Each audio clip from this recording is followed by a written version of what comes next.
So, welcome, everyone. This is Jeffrey Geisner from the Obligations and Memory Podcast Network in conjunction with the Jewish Culture and Holocaust Remembrance Groups.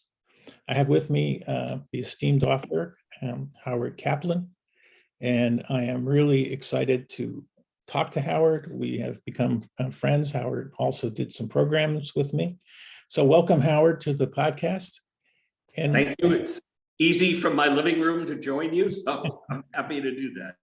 Right, and Howard has written some really interesting books. I think he has 7 book titles under his name, and the last book he's written is to Destroy Jerusalem in 2017, I believe. So let's talk a little bit about your parents. I know your father was a Shoah survivor, so why don't we go back a little bit to his life pre-war and then what happened to him during the Holocaust? My father was a big influence on me. I would say both positive and negative, or maybe positive in the sense of what I took from his life. He identified as a Shoah survivor, and in his mentality, he certainly was. But he actually escaped in 1938, before the war. Mm-hmm. Where was he living? He was living in Nowy Sącz, Poland, where the Zanzer Hasidim are. And he was the youngest of 5 siblings. He had 2 older brothers and 2 older sisters. Maybe the bane of my life is that I was reminiscent to him in physical looks, glasses, and curly hair of his favorite older brother. So as such, I was never quite able to, in his eyes, in a very kind of typical way, live up to who his brother had been. His father, meaning my grandfather, had died of lung cancer in the 1930s, mid-1930s. My grandfather had brothers in Los Angeles. They sent a check. He always said it was $50, so we'll call it $50. For my grandfather's care, it came too late. It wouldn't have mattered. He was a heavy smoker. And my father got the idea in 1936, I believe it was. If they're so wonderful they could send money for his care, maybe they would send money to bring him to America. So he had an arduous 2 years of paperwork, and he arrived in Los Angeles in October 1938. So really exactly a year before the war erupted. As a permanent resident, he was drafted into the US Army, and he was a Starker. Even though he was a short man at 5'3", he was strong. They turned him into a ski instructor in Alaska. And he spent the war, he was able, he told this story often, especially later in his life. He was able to write to his family until Pearl Harbor, because they were ensconced in the ghetto in Nowy Sącz. And his house had been in the area that was the ghetto. So to his great surprise, his parents were living in the family home. His 2 brothers escaped to Eastern Poland under the Soviets. And the great tragedy of my father's life was both of these brothers were killed in the last weeks of the war. There was an aunt who survived with them, passed as a Christian, so she had the story. So he was forever hounded by the fact that his brothers, particularly the one who I resembled, almost survived. And how old was your father when he came to the United States? 20. Okay. So he lived until recently. Yeah. And how old was he when he passed? He passed at 103. Wow. He was lucid until the last 3 months. And he almost never changed. Well, I shouldn't say he never changed.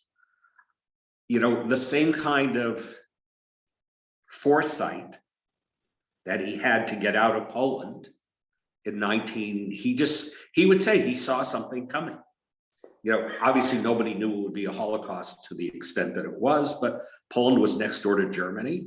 He saw the anti-Semitism in the marketplace in Nowy Sącz, the beginnings to not shop. We went back to Poland in 1985 together.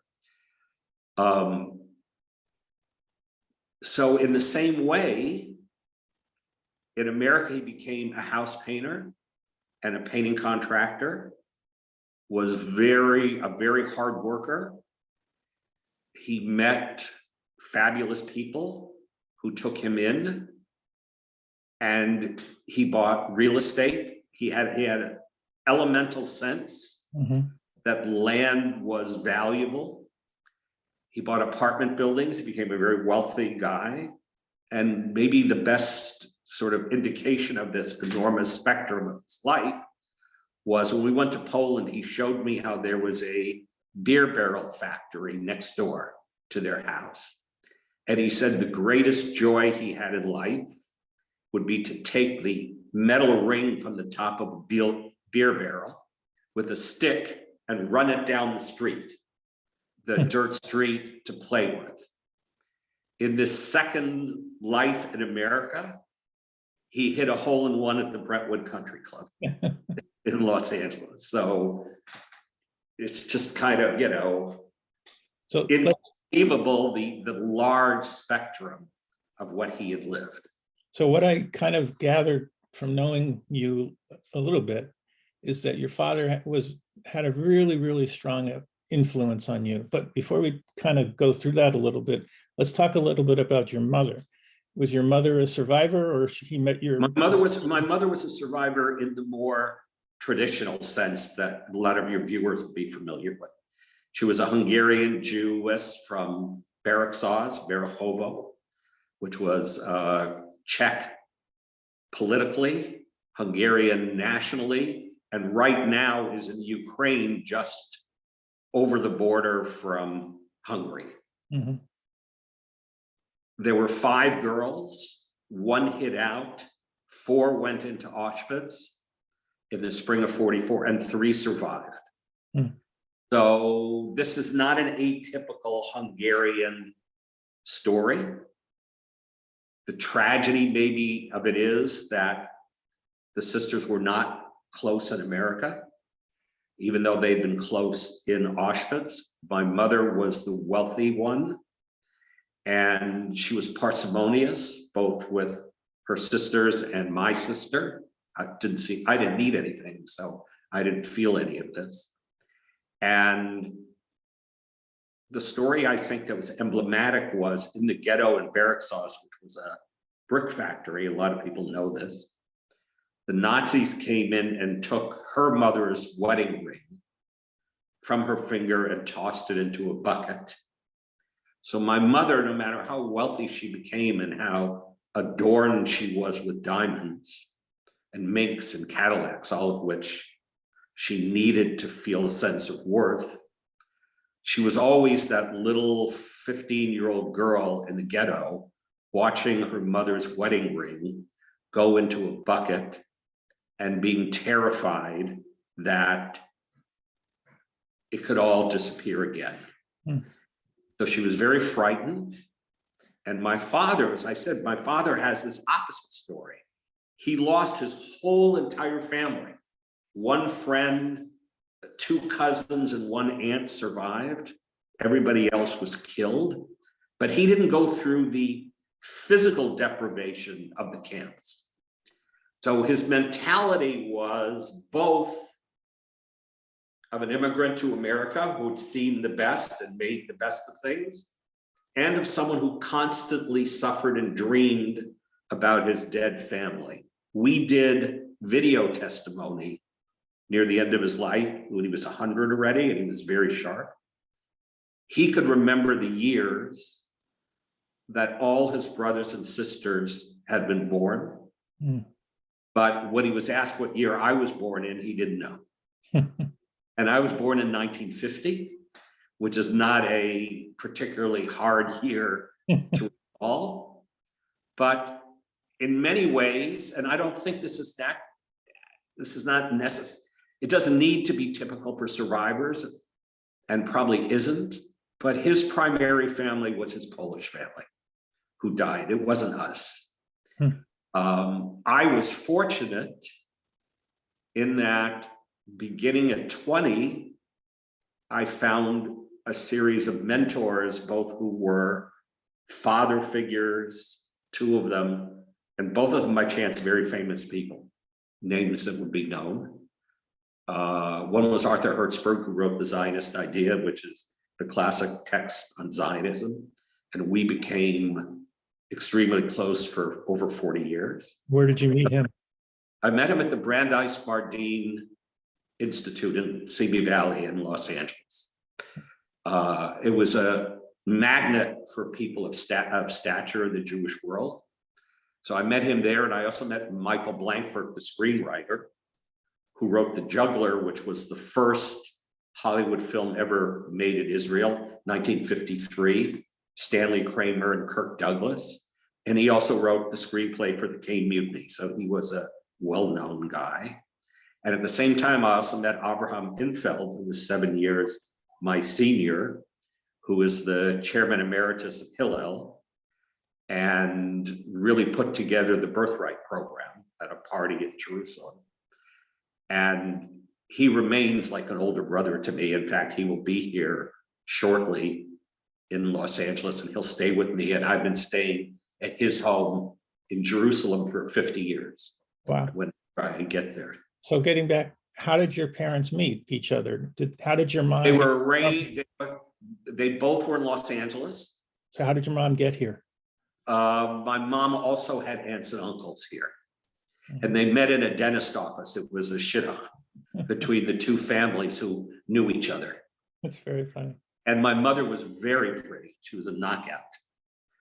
And my father was just taken immediately. And what year was this? 48. Okay. And she was everything he hoped for. She was an Auschwitz survivor, so he felt she would understand him.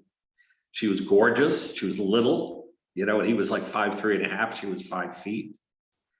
And it half worked, which is to say, I think they did understand each other on an elemental level. But because he was a Starker and she was very frightened, that was an explosive disaster. And he was very impatient. He didn't have the psychological skills.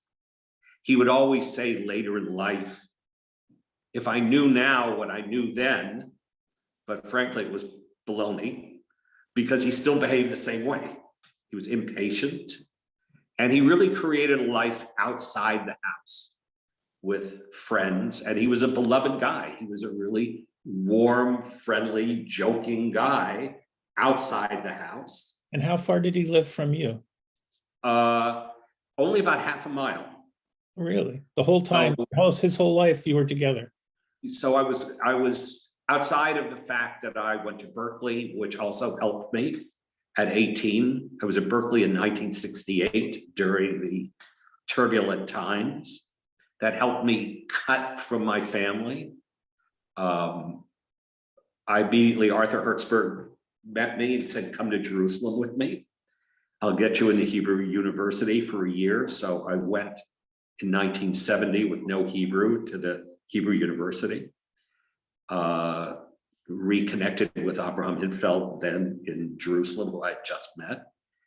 And I benefited, and I myself was strengthened by somewhat escaping this insular family of survivors.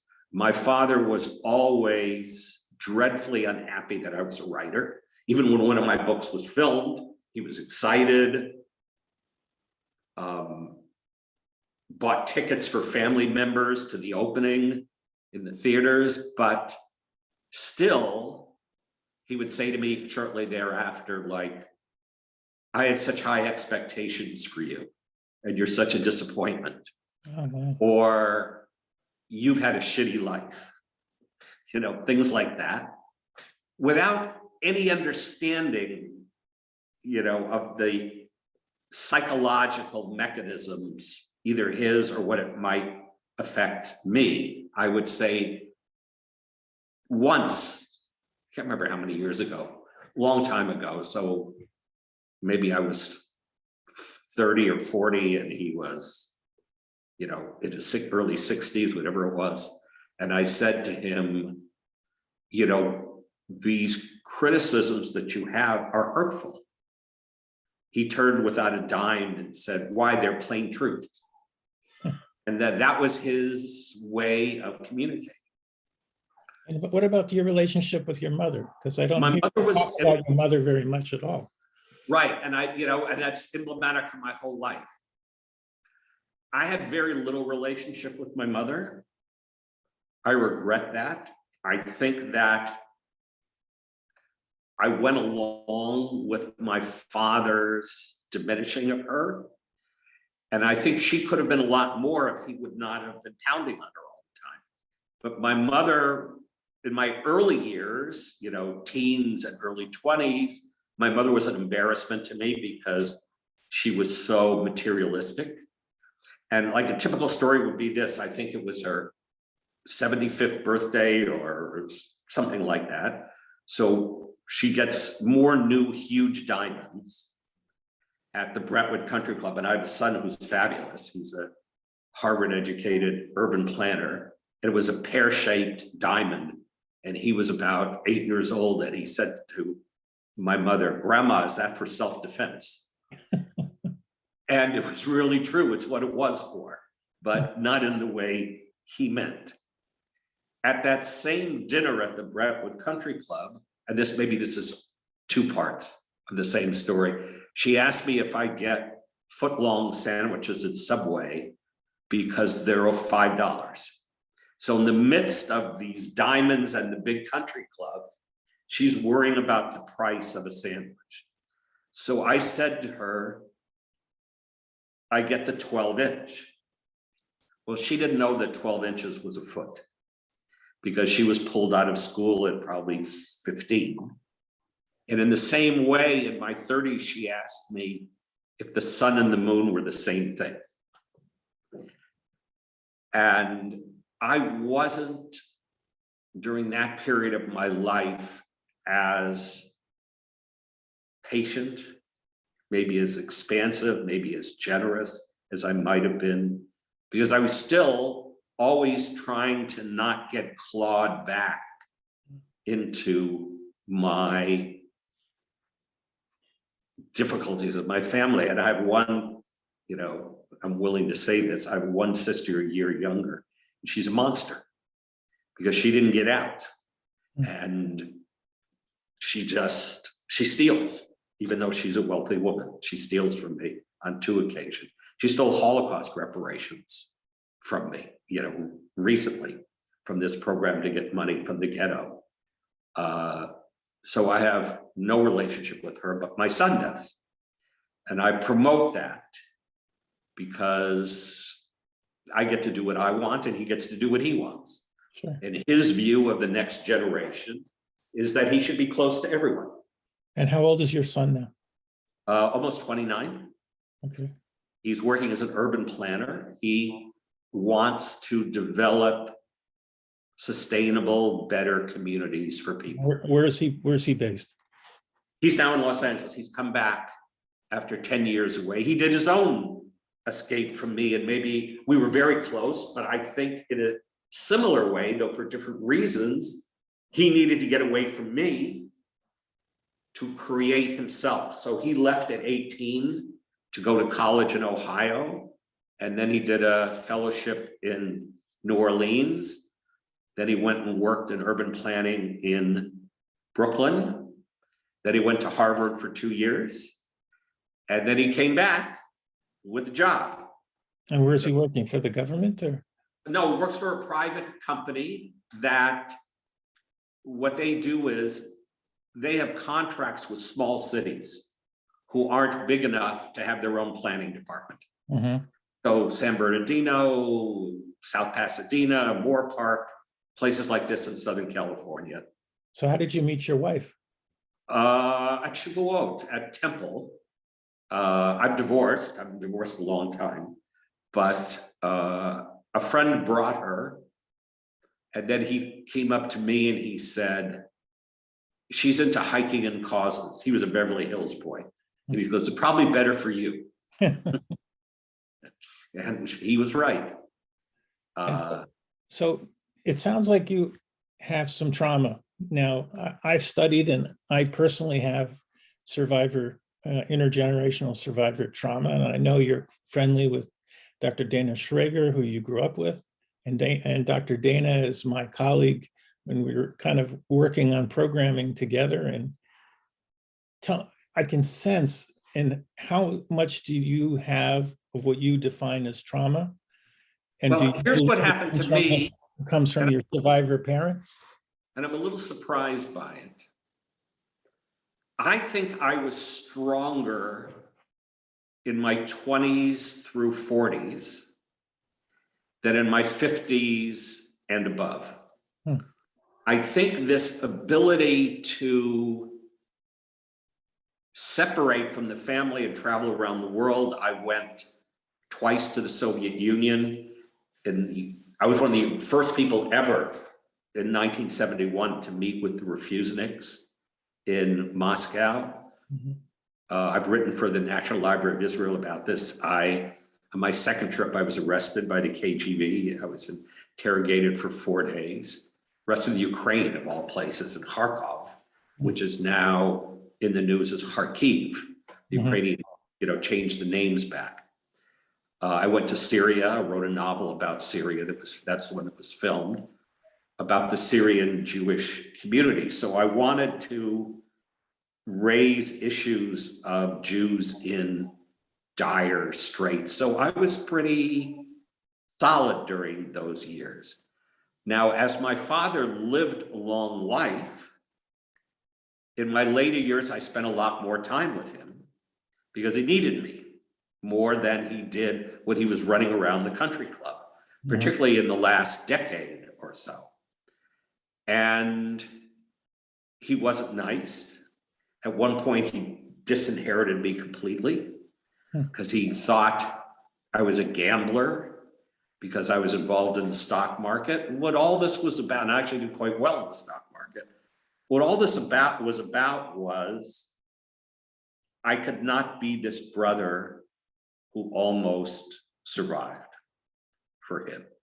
So for me, my later decades were always a struggle between a certain amount of resentment. I felt enough already. He never changed. The drumbeat never, he didn't move with the times. He was very close with his large conservative temple. And when they hired a woman cantor, he said they must be desperate. He just couldn't. And he continued with my son in the same way. My son is living with his girlfriend.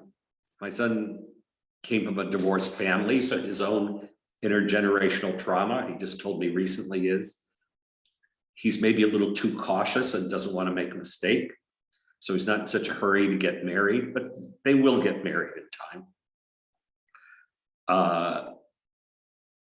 So is she Jewish, if I may ask? Not only, you want to talk about funny stories, the way life happens. They met in Brooklyn on a dating app. Okay. She's from West LA. Her mother had been a student of mine when I taught at a Hebrew high school, LA Hebrew High School, many decades ago. So they're a very good fit. And they're liberals. They're real liberals in every way, shape, and form. And that goes to Israel and the Palestinians and to Black Lives Matter and to the whole spectrum. And I'm proud of them. And I think they've learned that he told me just recently that he thanked me for giving him a kind of even-handed look at the Israeli-Palestinian conflict when he was growing up and going to Jewish summer camp, where an even-handed look wasn't on the curriculum, nor at Jewish day school, because, really what I took from this, maybe the focal point of my life is, what I took from my parents being survivors was empathy for downtrodden people, and never a feeling that, and maybe because I was fortunate because my father was a little physically stronger, never a feeling that we're in danger and we have to be vigilant. Just on my Facebook page yesterday, somebody wrote me, a Children of Survivors, and said she's taking her family to Israel and she's teaching them all to be vigilant because they're out to get us. Well, it was interesting. I'll tell you, if I can tell you a quick story. I did a program with 5 survivors included in the audience. And it was by YIVO Institute out of New York. And the program was Baby Epstein. There was an exhibit that they were bringing to the group. And Jonathan Brent, the CEO of YIVO, was asked by someone in the audience, what was his feeling about anti-Semitism and where is it from? Why is it scaling? And he said that the reason that he thought anti-Semitism was scaling, though it's been here for 10,000 years, he laid it at the feet of Trump. And since, which is interesting in itself, which I agree with completely, but also my parents never spoke to me about their show experiences at all. They never talked one iota. So I have no experience about this. So for some reason, I used these 5 survivors as a mouthpiece for what my mother and father would be thinking. So I asked each one of them what they felt about the current scaling of anti-Semitism into a person, each one. And these are people who are now, all were child survivors, obviously.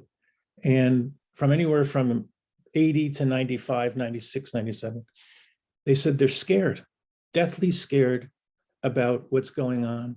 And they never thought that they would have another Holocaust in their lifetime. And it was that moment of difference that that really changed a lot of my way I program today for the group.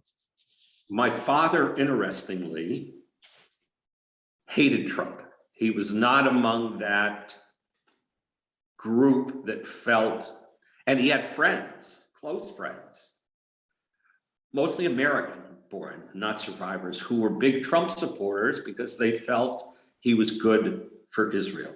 Yeah. But my father felt the way you expressed some of these Evo people felt, that Trump ultimately was dangerous because the taking of white supremacists out of the shadows and making them legitimate was a much bigger danger than, say, the benefit of moving the embassy to Jerusalem. In my own personal work, I've spent a lot of time, my Hebrew is fluent, I spent 3 years altogether, and I've spent a lot of time on the Palestinian side of the Green Line, in refugee camps.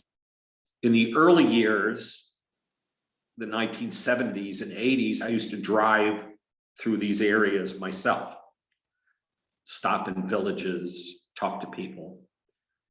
I don't do that anymore because I don't feel safe, as a Jew going through. However, if I'm escorted by Palestinians, there's even a tour, a very lovely guy named Rami Nazal, who runs groups called Beyond Borders, where he takes Jewish Federation groups and anybody else you have to pay on tours of whatever they want to see. Bethlehem, refugee camps, the tomb to Arafat, whatever you want to understand is out there.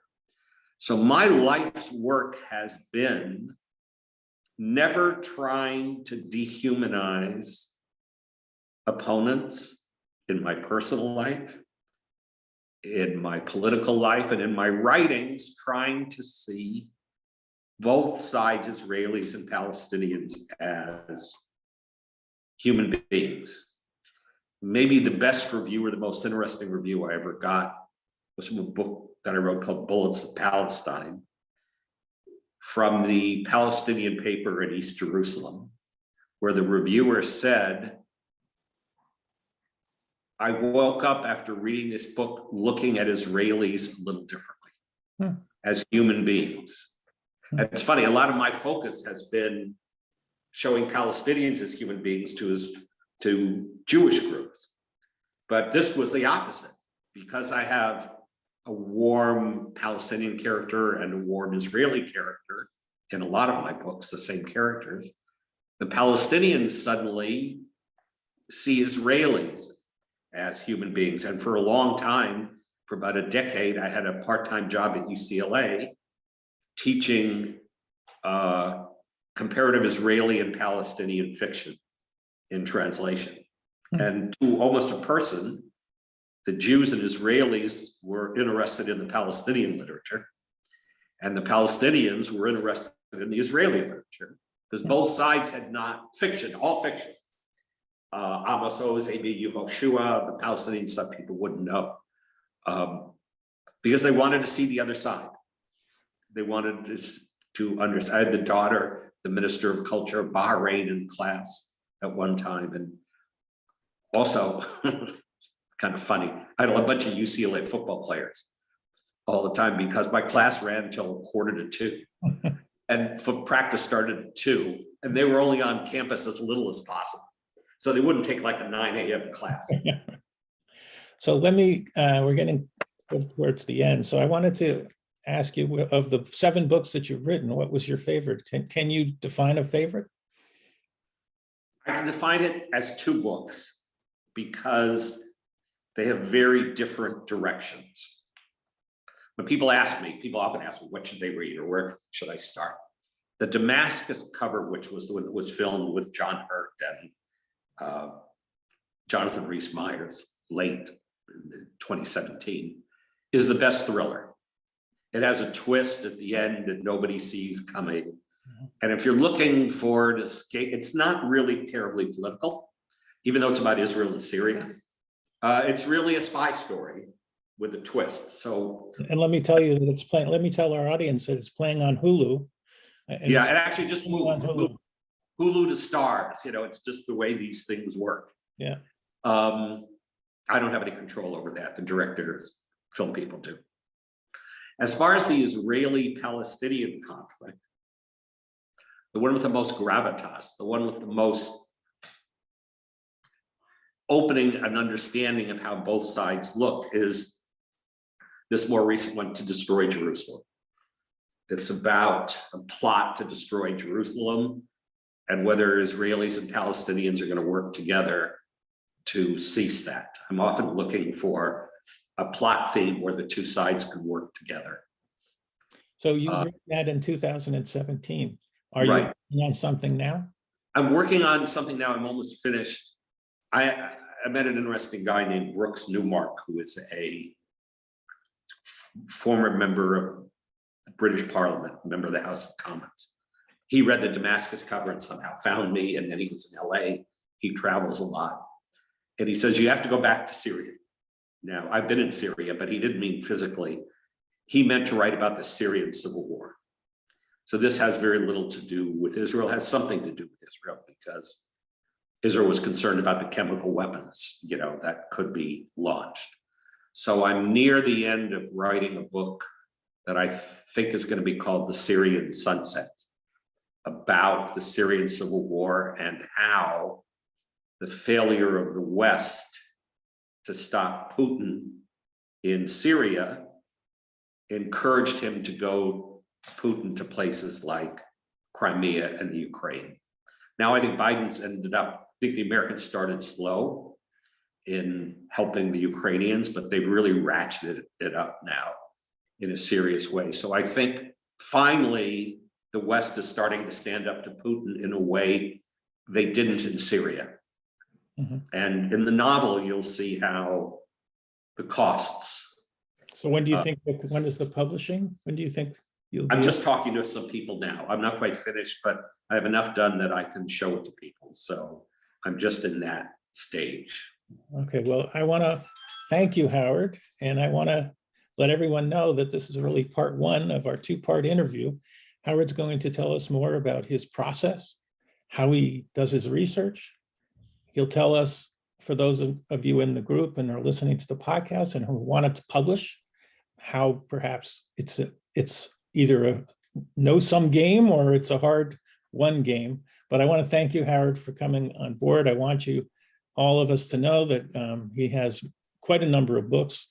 To Destroy Jerusalem is his latest, The Spy's Gamble, and what I found to be loved was his film Damascus Cover, based on the book Damascus Cover.